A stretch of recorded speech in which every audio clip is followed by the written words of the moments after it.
Bismillahirrahmanirrahim. Assalamualaikum warahmatullahi wabarakatuh. Alhamdulillah, nahmaduhu wa nasta'inuhu wa nastahdihi wa nastaghfiruh wa na'udzu billahi min shururi anfusina wa min sayyiati a'malina. Man yahdihillahu fala mudilla lahu wa man yudlilhu fala hadiya lahu. Asyhadu an la ilaha illallah wahdahu la syarika lah wa asyhadu anna Muhammadan 'abduhu wa rasuluh ar-rahmatul muhdah wa ni'matul mustah. والعاقبة للمتقين ولا عدوان إلا على الظالمين سبحانك لا علم لنا إلا ما علمتنا إنك أنت العليم الحكيم قال رب اشرح لي صدري ويسر لي أمري واحلل عقدة من لساني يفقهوا قولي أما بعد. Alhamdulillah, pertama-tamanya dan selama-lamanya sama-samalah kita memanjatkan setinggi-tinggi kesyukuran kepada Allah Ta'ala kerana dengan limpah kurnianya sama-sama kita pada malam yang berbahagia ini sama-sama dapat kita berkumpul untuk sebentar tadi kita tunaikan salat fardu maghrib secara berjemaah. Kemudian kita duduk seketika untuk mengisi ruang waktu yang ada ni dengan kita kembali menyambung perbincangan kita daripada kitab Mukashafatul Qulub oleh Al-Imam Ghazali rahimahullahu taala. Inilah masih dalam bab mahabbah, iaitu bab kecintaan. Berkata pengarang rahimahullahu taala, Sayyidina Ali radhiyallahu anhu berkata, barang siapa merindukan syurga, bersegeralah menuju kebaikan. Barang siapa yang takut kepada neraka, cegahlah diri dengan syahwat. Dan barang siapa yang meyakini kematian, hendaklah dia memandang remeh kepada kelazatan. Jadi kata-kata Sayyidina Ali radhiyallahu anhu yang menyebut, barang siapa yang merindukan syurga, maka bersegeralah menuju kepada kebaikan. Maka di antara sifat orang yang beriman ialah mereka ini sentiasa merindukan syurga kerana itu tempat asal dia. Dan menjadi fitrah, sebagaimana seorang yang berkelana, dia akan merindukan kampung halaman dia. Jadi bila kita mengaku kita ini seorang yang beriman kepada Allah Subhanahu Wa Taala, maka sudah pasti wajib sebenarnya dalam hati kita ni dia kena ada kerinduan kepada syurga Allah Ta'ala. Pertama, kerana kita semua menyedari bahawa kita semua ni pasti akan mati. Kullu nafsin za'iqatul maut, Allah Ta'ala sebut. Tidak ada semua yang bernyawa ni pasti akan merasai maut, pasti akan merasai mati. Dan apabila kita mati, sudah pasti kita ni akan kembali kepada Allah. Kita tidak akan kembali kepada dunia ni. Kita tidak akan kembali kepada makhluk-makhluk yang lain. Kita akan kembali kepada pencipta kita. Dan di sisi Allah Ta'ala ada dua tempat kembali. Suatu tempat kembali yang baik, yang agung, yang nikmat, iaitulah syurga Allah Ta'ala. Manakala tempat kembali yang buruk di sisi Allah Ta'ala nanti ialah neraka Jahannam. Dan ini merupakan seburuk-buruk tempat kembali bagi orang-orang yang melakukan dosa, bagi orang-orang yang mengingkari perintah Allah Subhanahu Wa Ta'ala semasa hidup atas dunia ni. Benda ni simple, benda ni jelas. Semua kita telah mengetahui perkara-perkara ni, maka menjadi kerinduan bagi orang beriman ni, dia pasti nak kembali kepada tempat asal dia. Tuan-tuan, sebagaimana yang kita pelajari dalam sirah, bahawa asal Nabi Adam AS ni ialah tempatnya di syurga. Tempat asal Nabi Adam ni ialah di syurga. Maka Nabi Adam ni ialah hamba Allah, hamba Allah Ta'ala yang Allah Ta'ala kasih, yang merupakan Nabi. Dan sudah pastilah orang yang Allah Ta'ala kasih ni tempat dia asalnya ialah di syurga. Maka dalam nak menjadi orang beriman ni sudah pasti kena ada cita-cita bagi kita ni, kerinduan terhadap syurga tersebut. Pelik kalau kita ni mengaku menjadi orang beriman tetapi kita tidak ada rasa rindu nak kembali kepada syurga Allah Ta'ala. Benda ni bukan suatu benda yang aneh, walaupun kita sendiri tak pernah rasa lagi masuk syurga tu. Tetapi menjadi suatu fitrah bagi orang yang beriman ni, dia pasti akan nak kembali kepada syurga, seakan-akan syurga ni memang tempat asal dia dah pada asalnya. Dan sememangnya demikianlah, sebagaimana yang kita pelajari dalam sirah, bagaimana tempat asalnya Nabi Adam AS dengan Sayyidatina Hawa, tempat asalnya ialah di syurga. Yang pelik ialah kalau tidak ada orang yang dia mengaku dia beriman tapi dia tidak ada perasaan rindu kepada syurga. Ni pelik sebenarnya.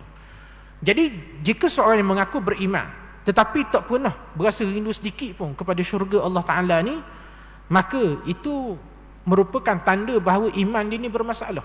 Iman dia ni ada masalah. Iman dia ni belum lagi mencapai tahap sebenar-benar beriman kepada Allah. Sebab orang yang beriman kepada Allah, dia akan beriman kepada hari akhirat. Dia tahu bahawa dia akan kembali ke sisi Allah Ta'ala, dan sudah pasti orang yang benar iman dia kepada Allah, dia nak kembali kepada syurga Allah Ta'ala.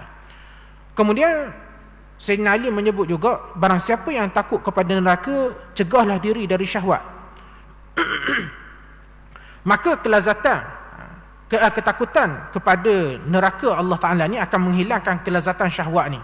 Maka kerana itulah seseorang yang nak mencegah diri dia daripada maksiat, maka dia akan mendampingi ibadat. Dia akan melazimi ibadat dengan puasanya, dengan solatnya, dengan berzikir, berselawat, membaca Al-Quran.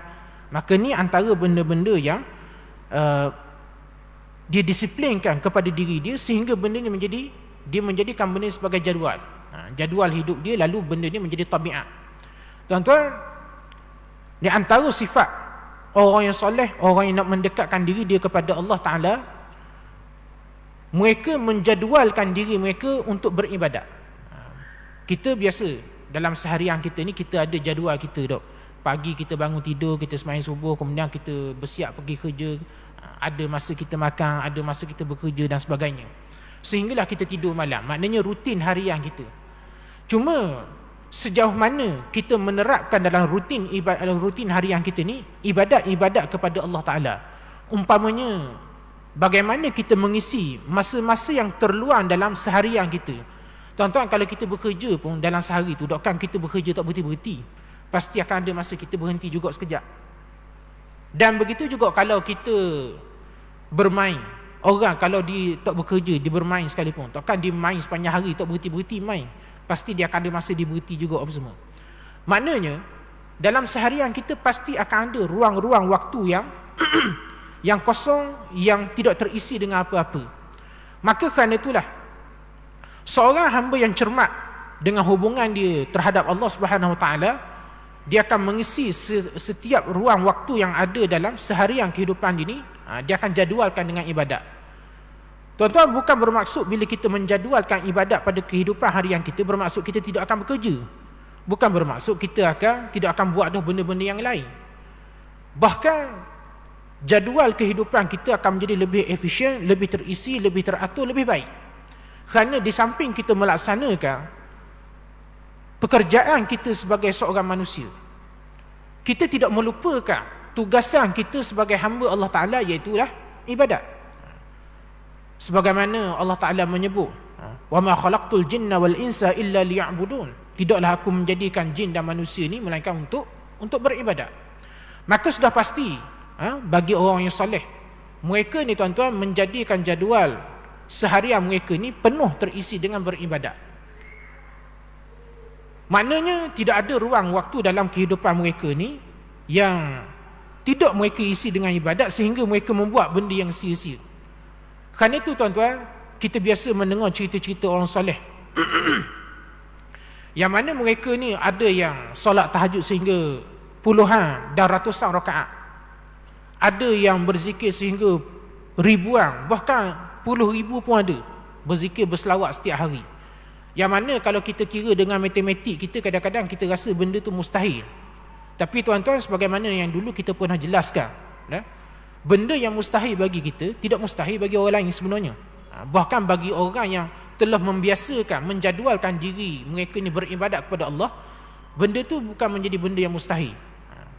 Ataupun umpama kalau kita katakan orang biasa bawa biskar dengan orang berlumba bawa biskar, maka sudah pasti dia akan ada perbezaan dia, dari sudut kelajuan dan catatan masa dia tu. Maka begitu juga tuan-tuan, orang yang dah biasa beribadat kepada Allah Ta'ala, mereka dapat melaksanakan ibadat dengan maksimal pada waktu yang kita rasa macam benda tu tak munasabah.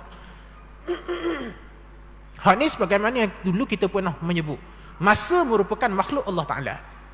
Allah Ta'ala berupaya menjadikan masa ni berbeza bagi setiap orang. Walaupun semua 24 jam belaka, tetapi Allah Ta'ala berupaya menjadikan 24 jam bagi seseorang, dia banyak boleh melaksanakan ibadat. Ada orang 24 jam tapi tak sempat nak buat ibadat. Maka semua ni bergantung kepada sejauh mana kita meminta dengan Allah Subhanahu Wa Taala dalam kita menjadualkan di kehidupan kita seharian ni. Kerana tu orang soleh ni tuan-tuan, dia biasa menjadualkan diri mereka ni mula daripada bangun tidur sebelum subuh.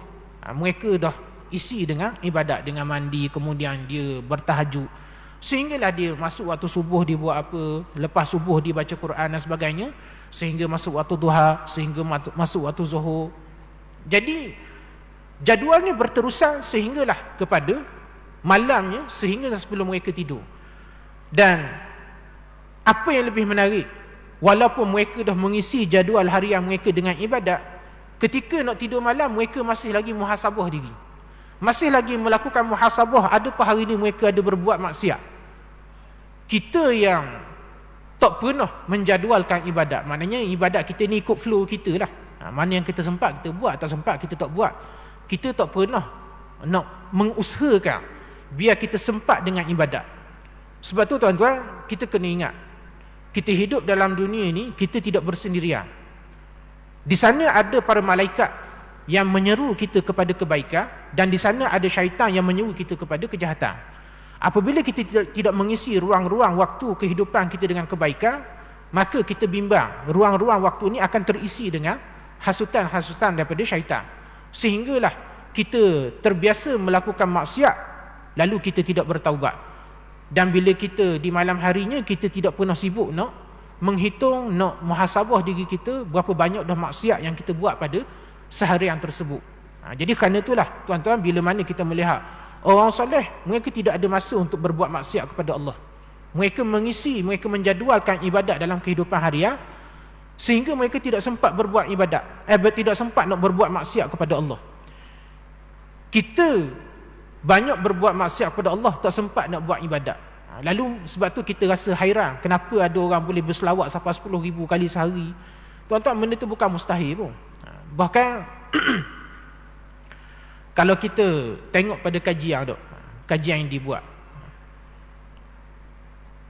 orang lelaki bercakap lebih kurang 7,000 patah perkataan sehari. Orang puan cakap lebih kurang 30,000 patah perkataan sehari. Dan masalah orang puan ni dia kena habiskan kuota 30,000 tu. Lagi dah habis, lagi tu dia tak tidur. Orang lelaki ni kadang-kadang kuota hari ni tak habis pakai pun. Kuota hari ni sambung esok pula. Sebab tak berapa banyak mana nak cakap. Tetapi tuan-tuan, bagi orang yang menggunakan semaksimal mungkin kuota percakapan dia ni, dia boleh cakap sampai 30,000 patah perkataan. Maka apa yang pelik kalau ada orang boleh berselawat sampai 10,000 kali sehari? Tak pelik pun benda tu. Cuma kita rasa aneh, kita rasa pelik kerana kita tak pernah mendisiplinkan diri kita ni berbuat demikian. Kalau kita disiplinkan, insya-Allah kita dapat buat. Jadi kerana tu orang soleh mereka tidak sempat nak berbuat maksiat. Sebab apa? Kerana sibuk dengan jadual ibadat harian mereka. Kita tak sempat nak baca Quran, tak sempat nak beribadat kerana kita sibuk dengan benda-benda yang melalaikan kita ni.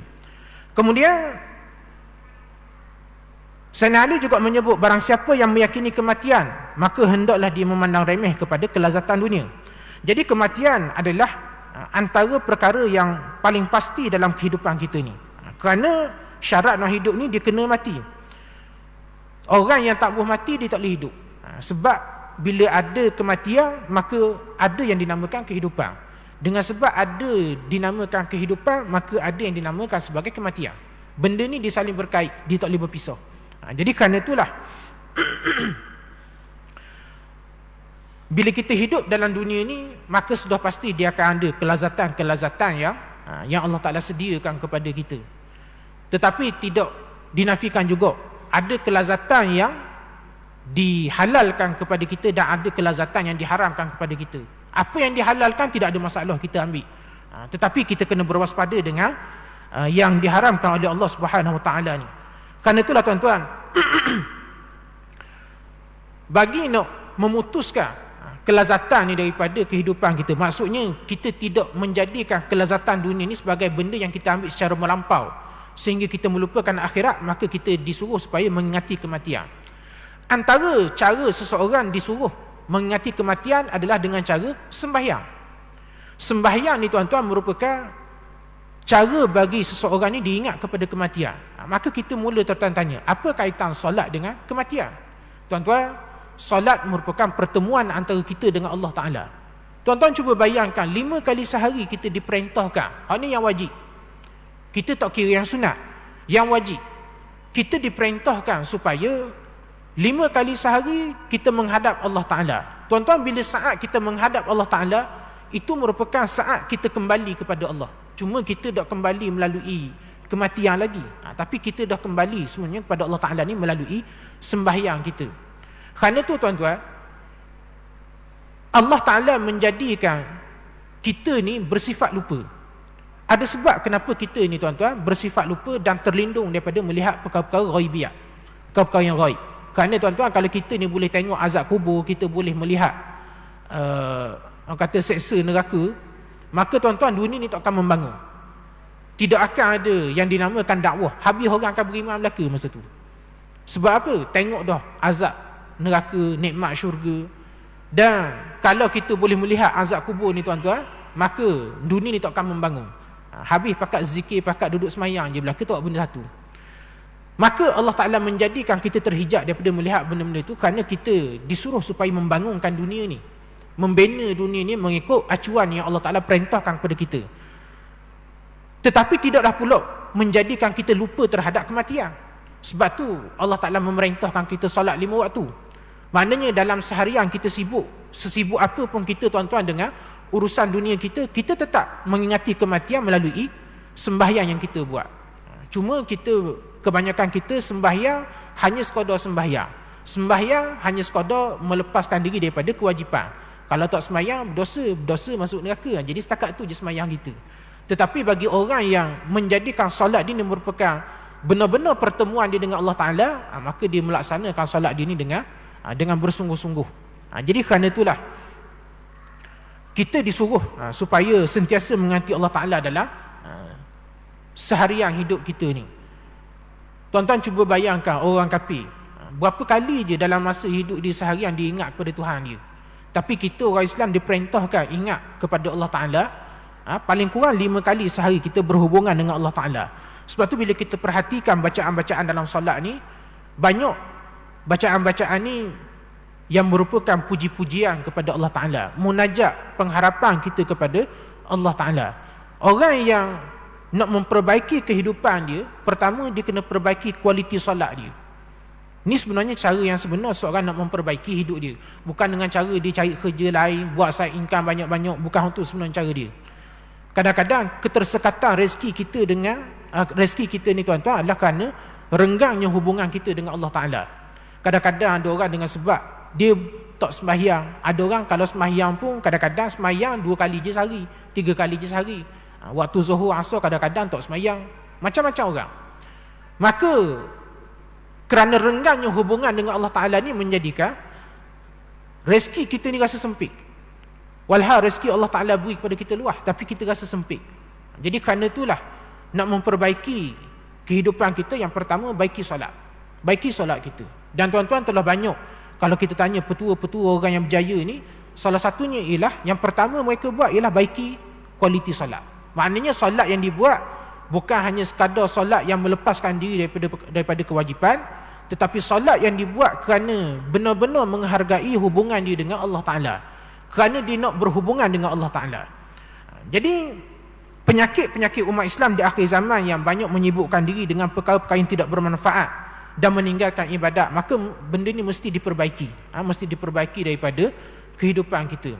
Hari ini tuan-tuan kita melihat banyak ataupun ramai di kalangan orang Islam kita hari ini yang menyibukkan diri dengan benda yang sia-sia, yang tidak berfaedah. Kita menghabiskan waktu 2-3 hari untuk buat benda yang sia-sia, benda yang kadang-kadang tidak memberi faedah pada kita, dengan pelbagai alasan.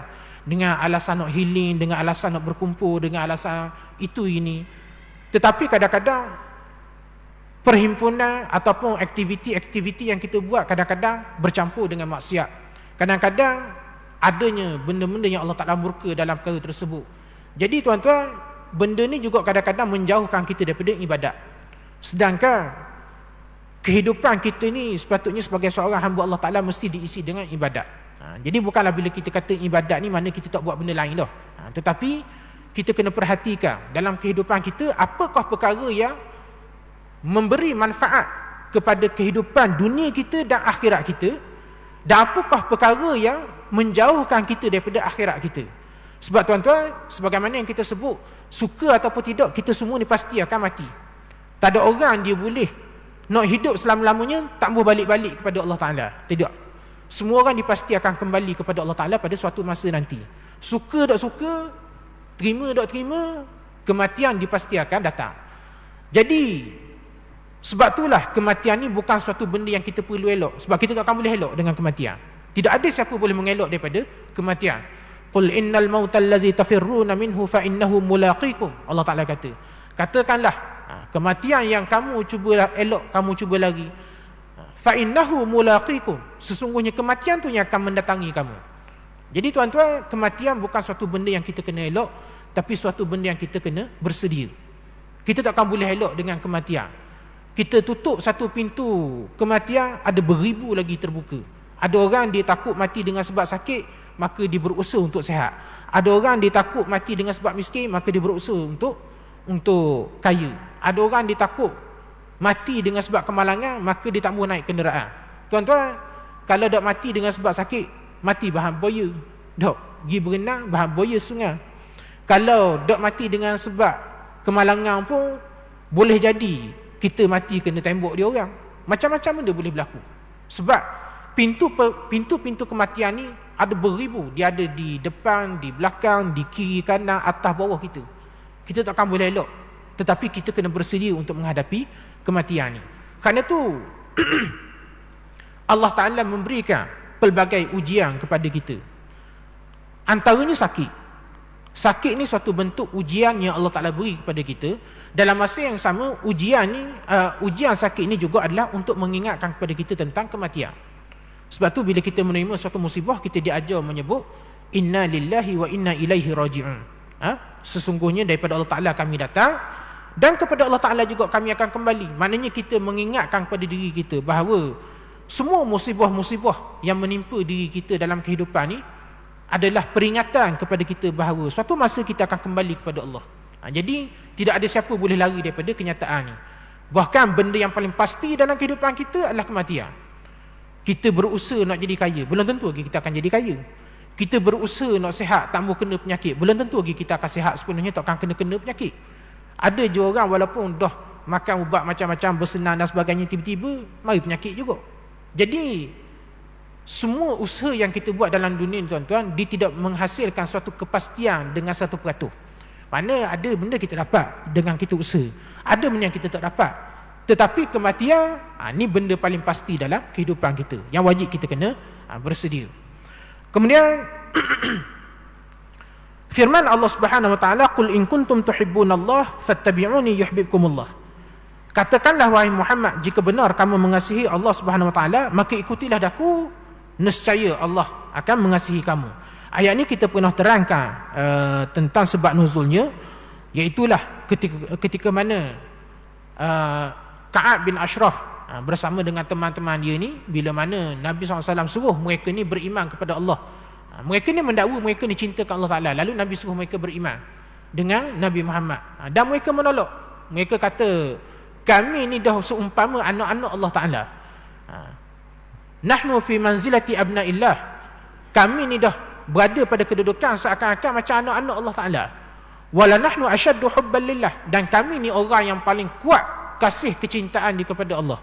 Maka Allah Ta'ala menempelak Ka'ab bin Ashraf dengan teman-teman dia ni dengan menurunkan firman-Nya yang mulia, iaitulah qul in kuntum tuhibbunallah fattabi'uni yuhibbukumullah wa yaghfir lakum dzunubakum. Allah Ta'ala menyebut, katakanlah wahai Muhammad kepada orang ni, in kuntum tuhibbunallah, kalau benar kamu ni cintakan Allah Ta'ala, fattabi'uni, maka kamu kena ikut aku, kena ikut Nabi SAW. Yuhibbukumullah, maka barulah kamu ni akan dikasihi oleh Allah Ta'ala, wa yaghfir lakum dzunubakum, dan kamu akan dicintai oleh Allah Subhanahu wa taala. Maka tuan-tuan, di sini kita memahami bahawa seseorang bila mana nak mencintai, dia mesti nak, bila dia mencintai sesuatu, maka dia mesti nak benda yang dicintai itu balas kecintaan dia. Seorang kalau dia bercinta dengan seorang perempuan, pastilah dia nak perempuan tersebut balas kecintaan dia, jadi isteri dia dan sebagainya. Begitu juga orang yang mencintai Allah Ta'ala. Mustahil orang yang mencintai Allah Ta'ala tapi tak berkehendak Allah Ta'ala membalas cinta dia. Cinta yang tak berbalas ni menyakitkan. Cinta yang tak berbalas ni sia-sia. Adakah seseorang nak dia cintakan Allah Ta'ala dalam keadaan Allah Ta'ala tak balas cinta dia? Maka ni benda yang paling tak munasabah, paling tak masuk akal. Kalau kita tak mengharap manusia balas cinta kita, tu munasabah lagi, boleh terima akal lagi lah. Walaupun kadang-kadang kita rasa macam gila kalau seseorang dia mencintai seorang tapi dia tak mahu orang balas cinta dia, tu pelik. Tetapi paling tak munasabah, paling tak boleh diterima akal, seorang hamba yang dia mencintai Allah Ta'ala tapi tak berharap Allah Ta'ala balas cinta dia, ni pelik. Sebab tuan-tuan, siapa yang tak mahu balasan cinta daripada Allah Ta'ala kepada dia? Ada lagi ke balasan cinta yang lebih baik daripada balasan cinta daripada Allah Ta'ala?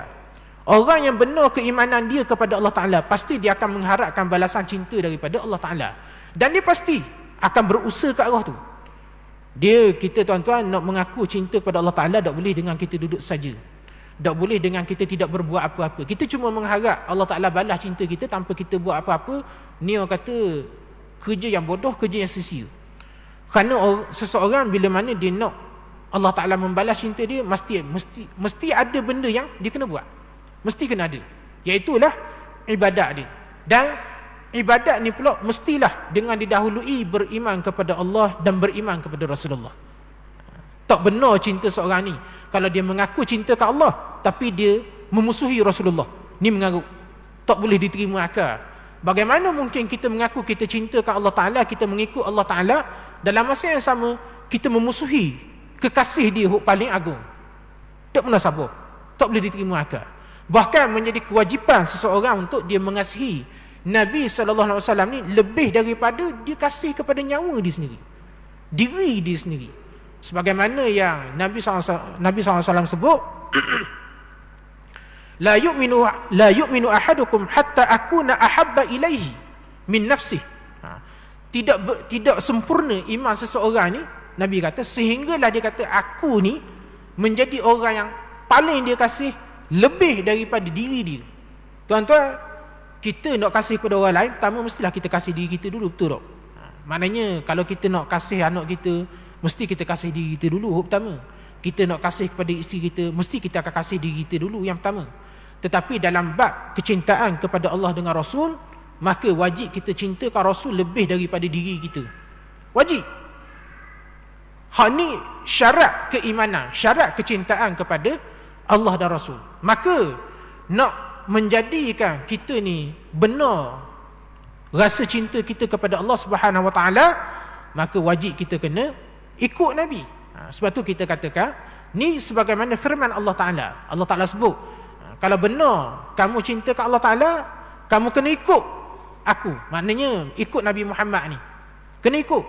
Maka sebab tu kita katakan adalah palsu, dusta, bohong dan tipu kalau seseorang ni mengaku cinta ke Allah Ta'ala tapi dalam masa yang sama dia memusuhi Rasulullah, dia tak ikut ajaran Nabi.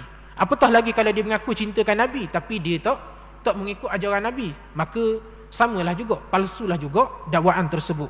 Jadi sebab tu kecintaan seorang hamba kepada Allah Subhanahu Wa Taala dan Rasulnya adalah ketaatan dan kepatuhan kepada perintah Allah Subhanahu Wa Taala dan Rasulnya. Sedangkan kecintaan Allah Subhanahu Wa Taala kepada hamba-Nya adalah limpahan keampunannya kepada mereka. Jadi tuan-tuan, setiap kecintaan, setiap dakwaan kecintaan dia mesti ada bukti dia. Setiap yang mendakwa mencintai sesuatu, maka dia kena ada bukti dia cintakan benda tu. Mustahil ataupun mengarutlah kalau seorang ni dia mengaku cintakan sesuatu tapi tanpa ada bukti. Maka kerana itulah dakwaan cinta perlukan bukti. Cinta manusia kepada Allah Ta'ala dan Rasul dibuktikan melalui amal ketaatan seorang hamba kepada Allah dan Rasul. Ini wajib. Sebab tu kalau seorang yang mengaku cinta ke Allah Ta'ala, dia mengaku dia beriman, dia mengaku dia kasih kepada Nabi, tapi dalam masa yang sama dia bermaksiat kepada Allah, dia buat perkara yang Nabi larang, dia tak mau ikut apa yang Nabi ajar. Tak, Nabi suruh tutup aurat, dia tak tutup aurat. Allah suruh semayang, dia tak semayang. suruh puasa tak puasa, tapi mengaku cinta ke Allah Ta'ala, maka tuan-tuan, benda tu adalah palsu dan mengarut. Bahkan kalau dia rasa dia mencintai Allah Ta'ala, tapi dalam masa sama dia menderhakai perintah-perintah Allah, lalu dia mendatangkan alasan-alasan. Don't judge book by its cover. Jangan menilai buku daripada kulit dia. Maknanya jangan menilai seseorang melalui luaran dia. Tuan-tuan, ni tidak terpakai dalam bab hubungan seorang hamba kepada Allah. Kerana kebenaran cinta seseorang kepada Allah Ta'ala dan Rasul dibuktikan melalui sejauh mana usaha dia mentaati perintah Allah dan Rasul. Orang yang mengaku cinta ke Allah dan Rasul, tapi dalam masa yang sama dia memusuhi apa yang dibawa oleh Rasul, dia memusuhi apa yang diperintahkan oleh Allah Ta'ala kepada dia, maka itulah dakwaan yang palsu yang mengarut. Dan kalau dia rasa dia yakin benar dengan kecintaan tersebut dalam keadaan yang begitu, sebenarnya orang ni kena tipu dengan syaitan. Dan tuan-tuan, kita kena ingat, kita hidup dalam dunia ni, tipu daya syaitan ni terlalu dahsyat, terlalu besar, terlalu hebat tipu daya dia. Syaitan ni dia akan sentiasa berusaha menyesatkan kita, memesongkan kita daripada jalan yang benar, sehingga kadang-kadang jalan yang kita ingat benar sebenarnya salah. Tu nak cerita dahsyatnya tipu daya syaitan ni. Kerana tu orang yang beriman dia kena belajar. Tuan-tuan, apa tujuan kita belajar ilmu agama ni? Salah satunya ialah nak menjadikan kita ni kenal dengan tipu daya yang dibuat oleh syaitan ni. Sebab orang yang terpedaya dengan tipu daya syaitan ni, dia akan tersesat daripada jalan menuju ke syurga Allah Ta'ala. Jadi kalau benar matlamat kita nak mendapatkan kecintaan Allah dan Rasul, kalau benar matlamat kita di akhirat nanti kita nak masuk syurga Allah Ta'ala, maka hidup atas dunia mesti mengikut jalan yang diperintah ataupun yang ditunjuk oleh Rasul kepada kita. Adalah tak benar dan mengarut orang yang mengaku cintakan Rasul, cintakan Allah, nak masuk syurga, tapi buat benda-benda yang dilarang oleh Allah Ta'ala. Walaupun kita tidak nafikan di sana ada kemungkinan kita ni terpedaya juga, orang kata tergelincir masuk kepada perangkap-perangkap syaitan. Tetapi tuan-tuan, menjadi kewajipan bagi orang yang beriman, bila mana dia melakukan satu dosa, dia segera bertaubat.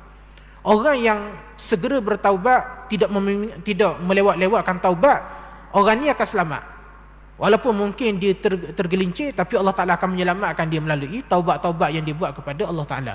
Tapi kalau seseorang ni dia menangguh-nangguhkan taubat dia, melewat-lewatkan taubat dia, tak melaksanakan kewajipan bertaubat, maka orang ni dia akan hidup dengan tipu daya yang dibuat oleh syaitan laknatullah kepada diri dia. Maka bukti kecintaan manusia kepada Allah dan Rasul dibuktikan melalui ketaatan dan ibadat dia. Kemudian kecintaan Allah Subhanahu Wa Taala kepada manusia ni pula Allah Taala buktikan melalui, pertama, Allah Taala balas cinta dia sebagaimana yang Allah Taala sebut yuhibbukumullah. Maka kamu akan dicintai oleh Allah Taala, wa yaghfir lakum dzunubakum, dan akan diampunkan dosa-dosa kamu. Ni antara benda yang paling kita nak sebenarnya, tuan-tuan. Tuan-tuan, sebagaimana dulu kita pernah cerita tak, kenapa dalam hadis 40 antara hadis yang paling akhir ialah hadis berkenaan luasnya rahmat keampunan Allah Ta'ala. Sebab tuan-tuan, perjalanan hadis, tajuk-tajuk dalam hadis 40 ni tuan-tuan, dia seakan perjalanan kehidupan kita, mula daripada niat sehinggalah bab keampunan. Orang yang dekat nak mati ni tuan-tuan, dia tidak ada benda yang paling dia harap melainkan keampunan daripada Allah Ta'ala. Kerana tuan-tuan, kematian ni tuan-tuan, dia tidak datang dengan adanya isyarat-isyarat yang kadang-kadang begitu nyata kepada kita. Ada orang kadang-kadang dia menghadapi kematian ni dengan tiba-tiba. Ada orang kadang-kadang dia merasai tanda-tanda kematian ni. Dan bila seseorang ni dimulai merasai tanda-tanda kematian, para ulama menjelaskan ada lebih kurang 10 tanda kematian. Cuma kita mungkin tak akan bincangkan dulu malam ni lah. Kita cuma nak ceritakan seseorang bila mana dia mula berada pada penghujung usia dia, antara perkara yang paling ditakuti ialah ibadat dia. Dia akan mula merasakan bahawa ibadat dia ni banyak yang tak sempurna. Bahkan lebih teruk lagi kalau dia banyak hutang-hutang ibadat kepada Allah. Sama ada zakat dia yang dia tak bayar, puasa dia yang dia tinggalkan, solat yang dia tinggalkan belum dia qada, maka semua benda ni tuan-tuan akan menjadi ketakutan dan kebimbangan kepada kita di akhir usia nanti. Jadi tidak ada benda yang paling kita harapkan pada penghujung usia kita ni melainkan keampunan. Sebab tuan-tuan masa tu kalau nak qada sembahyang, katakanlah kalau kita diberitahu oleh doktor kita ni ada kanser tahap akhir, kita cuma ada masa dalam sebulan lagi nak hidup. Tuan-tuan, kalau dalam masa sebulan tu kalau kita ada hutang-hutang solat yang belum kita qada, agak-agak sempat dok kita dok qada belaka semua.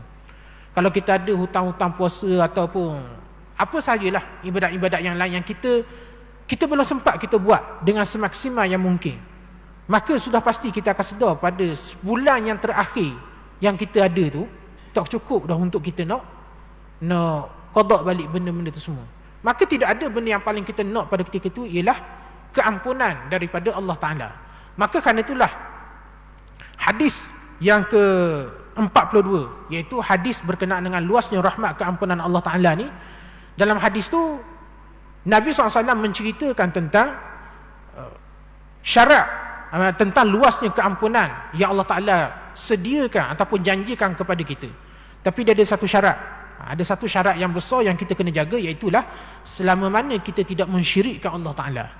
Maka selama mana seorang dia tidak mensyirikkan Allah Ta'ala, maka selama itulah kata keluasan rahmat keampunan Allah Ta'ala ni akan Allah Ta'ala berikan kepada dia, walaupun sebesar apa pun dosa dia. Tetapi kalau seseorang ni dia tidak begitu mengharapkan kecintaan kepada Allah semasa hidup atas dunia, tuan-tuan cuba bayangkan bagaimana nasib orang ni nak menghadapi kematian dia. Nak menghadapi kematian suatu benda, suatu ketakutan, tetapi yang lebih menakutkan ialah ketakutan di akhirat. Maka hak ni yang paling besar, paling menakutkan jiwa kita. Jadi kerana itulah menjadi orang beriman ni kita kena berusaha, kata sedaya upaya kita melaksanakan syariat Allah Ta'ala. Apa maksud melaksanakan syariat Allah?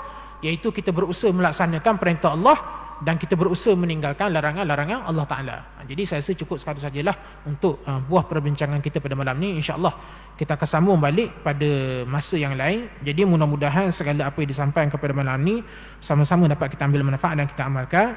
Apa yang baik datang daripada Allah Ta'ala, yang tersilap dan terkurang tu datang daripada kesilapan dan kelemahan di saya sendirilah. Aqulu qawli hadza wa astaghfirullah allazi li wa lakum. Wassalamualaikum warahmatullahi wabarakatuh. Rabbana atina fid dunya hasanah wa fil akhirati hasanah wa qina azabannar. Wassallallahu ala sayyidina Muhammad wa ala alihi wasallam. Walhamdulillahi rabbil alamin.